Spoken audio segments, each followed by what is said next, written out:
That she's had with people, her visits before, concerns were raised, and her visits after. Like I said, at best it's been inconsistent and has not been up to where it should be. So tell me how you're going to woo us. How are you going to make us want to stay with you? Because right now, my personal gut, there's no way. Okay. I can't do it because I feel bad. There's too much waste, inconsistency. Even strawberries and blueberries had mold on them this week. That's just horrible. Okay. So in terms of some of the waste is a national problem with some of the changes that the USDA has implemented. Things like the whole grains and fruit being required for it to count as a meal are bones of contention that are actually being debated in Washington right now. Because the SNA and some other groups are advocating for the USDA to ease up on those restrictions because so many schools are experiencing waste because of that kind of stuff. Because they're offering fruits and vegetables as waste? Because they have to make the kids take them. Every kid has to have a fruit or vegetable on that tray for us to count it as a reimbursable meal under the USDA program. Mm-hmm. As of right now, all grains offered, half of those have to be whole grain rich. Mm-hmm. Starting next year, all of them have to be whole grain rich. So student favorites like chicken patties and chicken nuggets next year will have to have a whole grain breading. And that is a cause of a lot of waste. You know what? I don't believe that. I think that's laziness. Because you can make something good even though it's whole wheat. Very true, and so we're happy with the products that we're sourcing and offering, but if you look at the national data and look at the type of information that the School Nutrition Association and that kind of stuff is putting in front of Congress right now, what the School Nutrition Association is saying is it's a nationwide problem that food waste is up in school food service programs because of the whole grain requirement and because of the requirement that the kids take their fruit or vegetable with their meal. I have seen that. I have to. There's legislation in Congress right now to try and get a waiver from that. I understand that, but as a parent, even if you're cooking for 200, 300, 500, you can be deceptively delicious, and your kids will eat fruits and vegetables and all their whole grains, and they don't even have to know they're eating it. And you can present it in a way that it looks yummy and delicious. Absolutely. And you know, some of that, like I said, is going back to, again, the inconsistency in the way our program has been implemented. Because presentation and that kind of stuff is part of what you're talking about and part of what we do. And as I said, from Kara's visits before and other people's visits before, from her conversations after our last meeting and her visits afterwards, I'm not going to say it hasn't been there at all, but it has been inconsistent. You know, because we have had conversations with administrators and other people who don't feel there's the kind of issues that you guys have provided the evidence of and seeing, which tells us it's inconsistent. Kara and other people have made visits where we haven't seen those problems. We've made visits where we have seen those problems. So, what are we going to do? Well, here's a May menu. You saw that at the actual say. Where it says no veggies, there's no veggies at all actually on the menu at all for that particular one. For this one? Yeah. So what this was actually given to me. Yep. What this is that potatoes are one of the 5 subgroups that we have to serve, starchy vegetables. So that's tater tots. Okay. And I can guarantee you on that day, every kid took a vegetable and there was minimal tray waste with those tater tots. Yeah, I'm sure they like those. And then one of the other ones, actually is a note for this, they ran out of food on one of the days. Okay. And they substitute 5-day-old pizza because they had nothing else to serve. Okay. And again, that's unacceptable. That's an issue with implementing our programs the way they're supposed to be, just like the burnt meatloaf that we discussed at the last meeting. That is not up to our standards, not acceptable. And however it's brought to our attention, that is dealt with. You know, in terms of what you were asking and plans going forward, there's, you know, I can't really give details in a public setting, but there are steps we are taking. So if we go in and if we excuse everyone but Bob and I and Michael and Andrew, can we do that? I want to know, because really... That that's, you guys know these rules better than I do. Well, I There's just certain have to things that I say that couldn't. if you can't tell us what you're gonna do, I can't tell you in a then public setting. then I can't back you. Right. Do you know what I mean? But I can't tell you in a public setting. If we can Fine, talk. Mr. Brown, just for a minute. I wanna know, I can't be here. are you on the committee? Doesn't mean I'm not gonna find out about it. Doesn't mean that, but it's considered a private setting, right? Or can he Well, stay? keep in mind that this. It's not a meeting, but the you three are- of us can constitute a quorum, so. It's he- true. If you're going to do anything in non-public, you should have it with the full board as part of the non-public. But he can give us information. He sure can. I don't know if Ed's filming. And, The No, red light is on, so that means Yeah. yes, Yeah. right? and keep in mind that that you and Bob are representatives. This is not a subcommittee. No. These are cafe services representatives. Therefore, it's not considered a standing subcommittee of the board. We just want to know. If I you understand can't that. tell us, we can't know. So can Mr. Brown be in here? Does you have a problem with that? Or would you prefer? I don't have that- again, it's, in terms of what's need public to and tell me, non-public Michael, for you 'cause I don't guys. know. I don't know either. The public has left. We are all board. Correct. But we did not open this meeting as a board meeting. We didn't, and we Um, constitute a quorum, so I'm sorry, you gotta go. I'll tell you afterwards, but you However, gotta it can go. be discussed in non-public with the full board if Come on, necessary. please, just be nice. You gotta wait for the camera to go off first anyway. Well, maybe you could take a walk and go find him and ask him politely to shut the camera. Ed, Or we could walk into another room. We're gonna go into kind of just stuff that can't be in public for a second. Was this an officially posted meeting? Or is this? It was, No, because we're just representatives. this meeting was posted, but not posted as a board meeting. This was posted as a meeting with cafe services. Just, That's No. why Mr. Brown is stepping out, yes. and this is not a subcommittee. Cafe services is not a subcommittee. These are representatives to cafe services. Okay, I was just concerned about the quorum. Yeah. No, Mr. Brown's gonna go join you for a minute or two. out, get out, get out. How long has Cafe Services been doing school food service? 20 years. 21 actually. Is there only one meal you offer here? I'm just trying to get up the backstory on it. No, so the varieties that are offered every day is a main meal, one or two types of salads, Mhm. pre-made, that they make in the morning, one or two types of salads, and then I believe it's grades 5 through 8 have access to a made-to-order deli bar that's set up similar to a sub. Okay, and all those things, all those features are independently priced, or is it just Nope, one it's flat all price? meal price.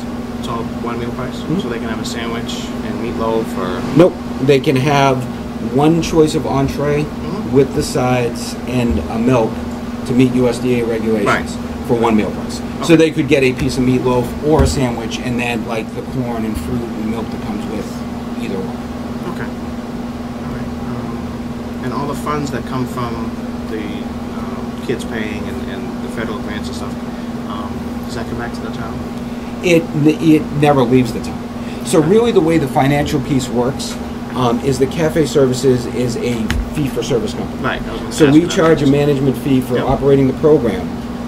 We pay the expenses. Mhm. The school district receives all the revenues, either from the student activity, from catering activity, from the adults, from the federal reimbursement. Mhm. They receive that without any involvement from cafe services. Okay. And then they reimburse us for the expenses for the products purchased for the program and the labor and that kind of stuff. So they pay for the food on top of the management fee, or? Yeah, they pay for all the expenses of the program, the food, the labor, all of that kind of stuff, out of the revenues that are generated by the program.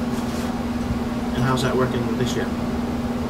In terms Profit loss, or? we were discussing this a little earlier. 2 years ago, before we came in, the program was being subsidized by about $60,000 from the general fund.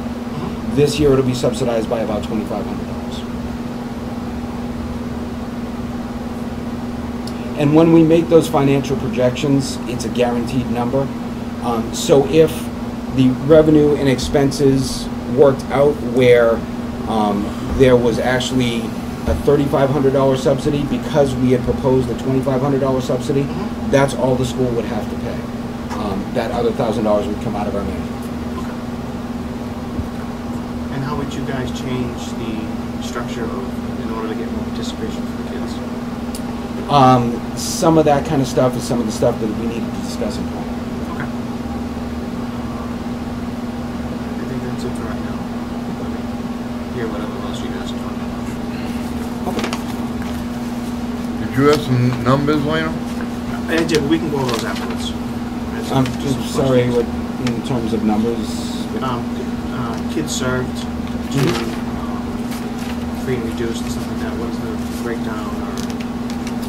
Do you mean enrollment of free and reduced kids, or Right. number of free and reduced kids that are eating, that kind of stuff? That kind of stuff. I don't have those numbers with me. We can definitely prepare that for you because it is part of the documentation. Is this it, Andrew? Yeah. Okay, great.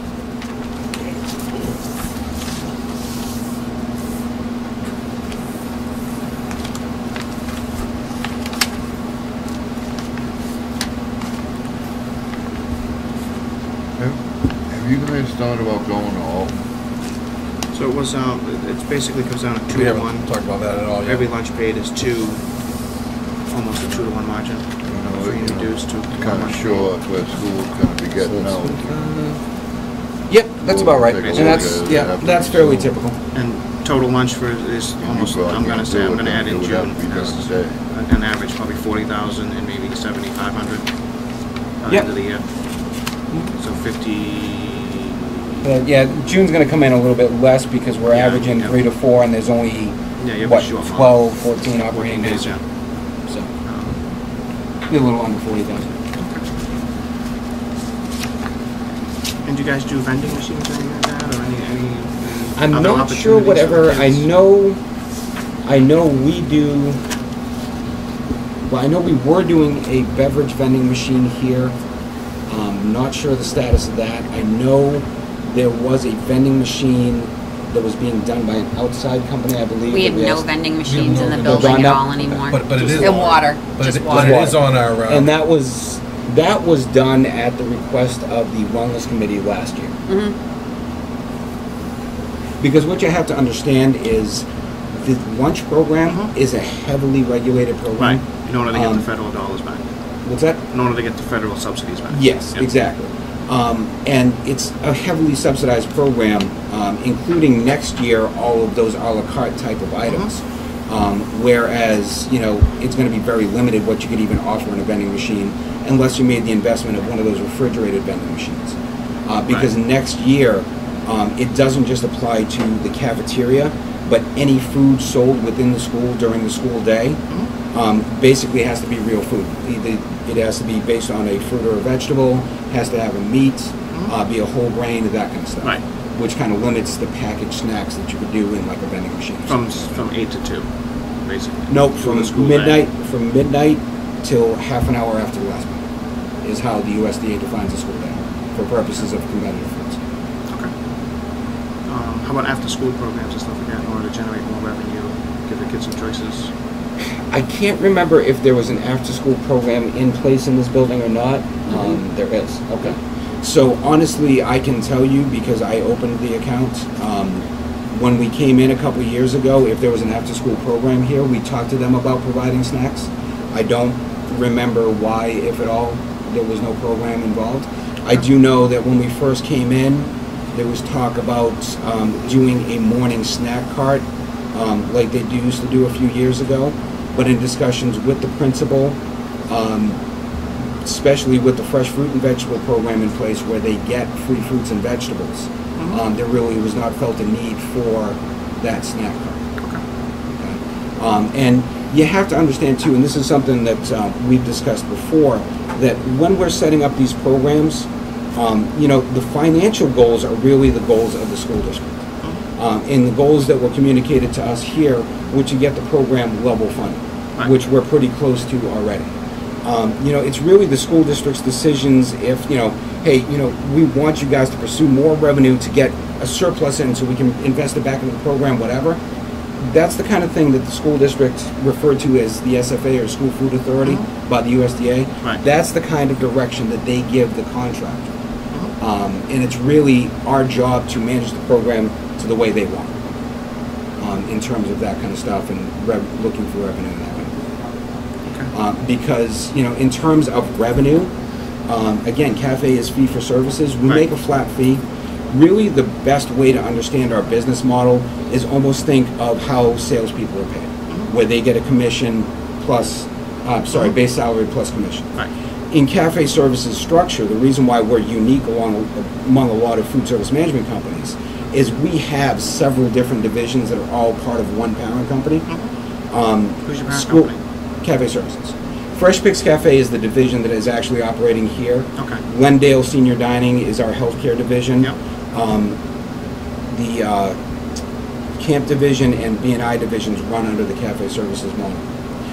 And really the way it works is, for us, K-12 is kind of that level commission. There's not a lot of money to be made in K-12. No. The biggest school districts in New Hampshire, their revenue for the year is a month worth of revenue for a large full-service restaurant. Right. So, you know, it's our base. The rest of our divisions are really where we're operating on a P&L like a private restaurant. That's where we make more. Right. Okay. Are you on it? Are you on it? Can I make copies of it for myself?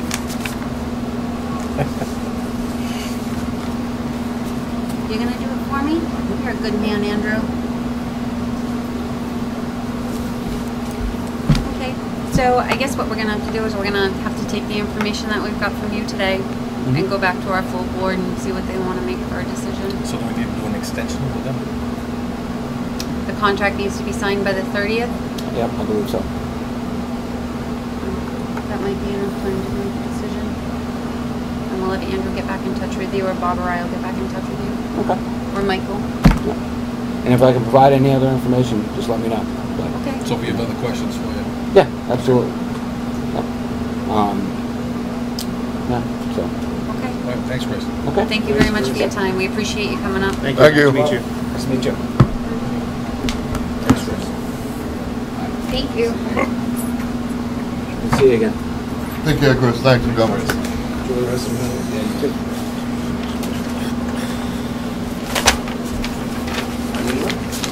Thanks for coming. Can I keep this to look over? No problem at all.